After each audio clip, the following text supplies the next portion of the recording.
Baik, bismillahirrahmanirrahim. Assalamualaikum warahmatullahi wabarakatuh.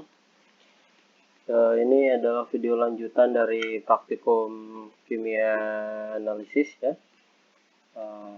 Kemarin kita sudah membahas mengenai bagaimana pembuatan larutan primer dan larutan sekunder serta bagaimana cara menstandarisasi larutan standar sekunder ya. Maka kita lanjut ke tahapan berikutnya, yaitu ke analisis sampel.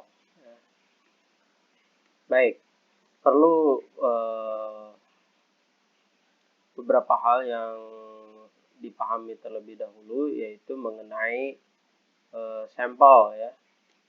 Baik, sampel itu bagian dari populasi bla bla bla gitu ya. Itu nanti akan dipelajari lebih dalam di teknik sampling. Yang mau saya tekankan di sini adalah sampel itu adalah sesuatu yang belum diketahui ya, belum diketahui. Dalam hal ini karena kita analisisnya kuantitatif, berarti yang belum diketahui itu adalah kuantitasnya. Nah, dalam hal ini berarti kadarnya belum diketahui, maka kita analisis di sini adalah analisis kadar dari sampel tersebut. Oke. Kemudian ini tergantung dari apa? Tergantung tentu saja dari jenis sampelnya ya. Apabila ini sampel cairan, padatan, gas, maka nanti kadarnya pun ditentukan dengan hasil yang berbeda gitu ya. Misal kadar kan biasanya ditentukan dalam persen gitu ya. Yang paling sering digunakan adalah persen. Nah, persen ini kan ada beberapa jenis ya, ada berat per berat, ada berat per volume gitu ya, ada volume per volume, dan lain sebagainya ya. Nah, tetapi yang sering digunakan dalam kimia analisis kuantitatif di sini adalah berat per berat atau berat per volume biasanya. Nah, di sini yang berbeda adalah di sini B atau V gitu ya.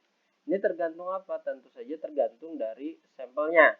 Ingat, apabila sampelnya padat, maka untuk mengukur padat itu biasanya yang paling mudah adalah dengan ditimbang.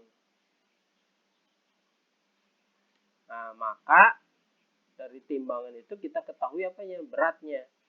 Maka kalau sampel itu padat, maka biasanya gunakan persen di akhir, nanti pakai persen berat per berat. Sedangkan apabila berat per volume, ini berarti sampelnya apa? Cair ya. Kenapa? Karena sampel cair biasanya diukur pakai pipet volume. Ini di sini biasanya ya, diambil atau pakai pipet volume gitu ya. Pipet volume ya. Sampelnya cair diambil pakai pipet volume, sampelnya padat itu ditimbang gitu ya.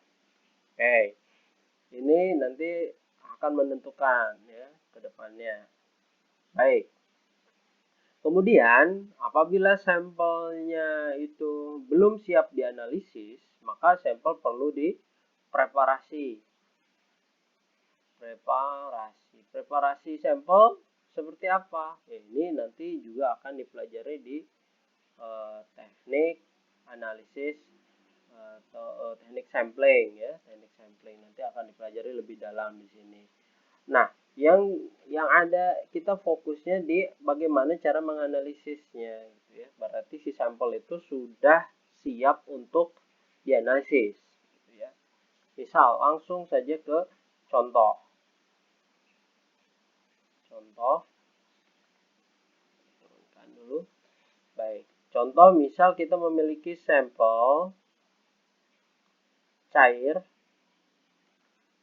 yang diduga yang pasti mengandung senyawa asam. Dan diketahui asamnya di sini mengandung HCl, ya, mengandung HCl. Maka kita bisa menganalisis ini dengan analisis titrimetri, pakai volumetri titrimetri pakai reaksi asam basa.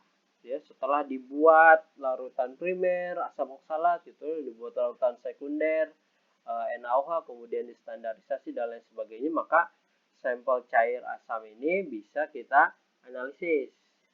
Ya, ini sebuah kesatuan dengan yang sebelum-sebelumnya ya, dari mulai pembuatan sekunder, pembuatan larutan primer, standarisasi larutan sekunder, ini satu paket.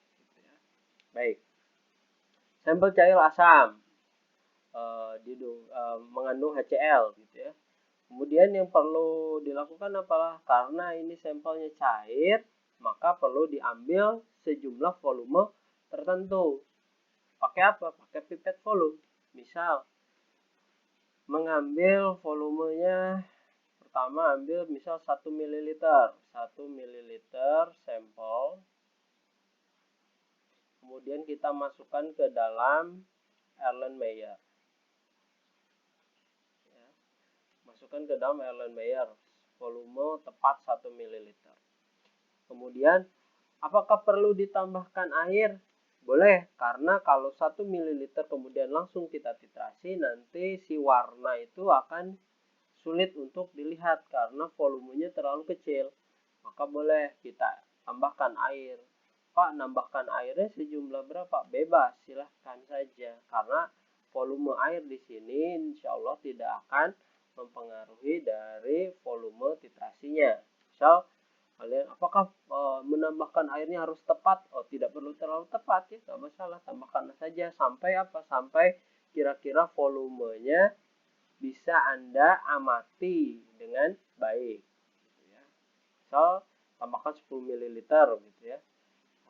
Pak, apakah perlu pakai pipet volume? Tidak perlu menambahkan air di sini, karena air di sini bukan yang akan kita analisis. Yang akan kita analisis adalah yang 1 ml ini. Kalau yang 1 ml ini harus tepat. Kalau yang 10 ml ini tidak perlu tepat, karena ini bukan yang kita analisis, gitu ya.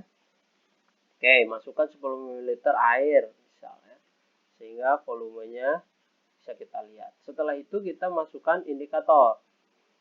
Masukkan indikator. Oke, pakai PP 1% ya. Oke. Kemudian setelah itu ya kita titrasi seperti biasanya. Setelah ini titrasi. Nah, titrasi di sini adalah untuk menentukan apakah volume yang kita gunakan, volume sampel yang kita gunakan ini sudah cukup ataukah masih kurang ataukah terlalu banyak. Itulah yang kita sebut sebagai orientasi. Orientasi sampel. Ya. Oke, misal kita titrasi dengan NaOH seperti yang sudah pernah Anda lihat di video ya, titrasi seperti itu. Titrasi, kemudian misal didapatkan volume titrasinya hanya 2 ml ya, 2,0 ml itu warnanya sudah merah muda. Maka dikatakan volume 2 ml ini adalah volume yang kurang baik. Kenapa? Karena dianggap terlalu sedikit. Volume titrasi yang memiliki ketelitian yang cukup baik itu biasanya berkisar antara 10 hingga 20 ml. Biasanya tingkat ketelitiannya lebih baik. Tetapi kisaran 10, sekian itu sudah cukup gitu ya. Nah, ini. Baik, maka yang perlu dilakukan apa?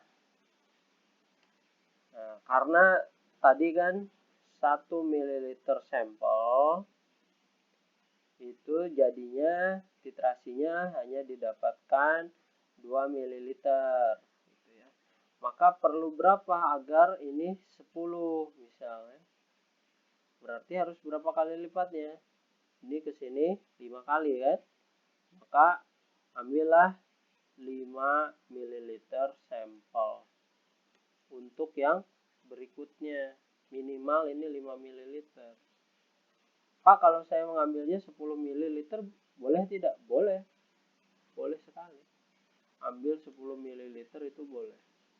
kalau saya ambilnya titrasinya 100 ml, nah itu terlalu banyak. Nanti volume titrasinya jadinya akan di atas 20 gitu ya. Nanti ada buang-buang reagen. Gitu ya. Nah, ini yang dimaksud dengan orientasi.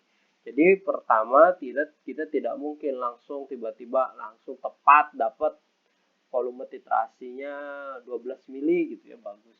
Tidak, tetapi pasti kita harus orientasi dulu dari jumlah sampel yang kita perlukan untuk satu kali analisis.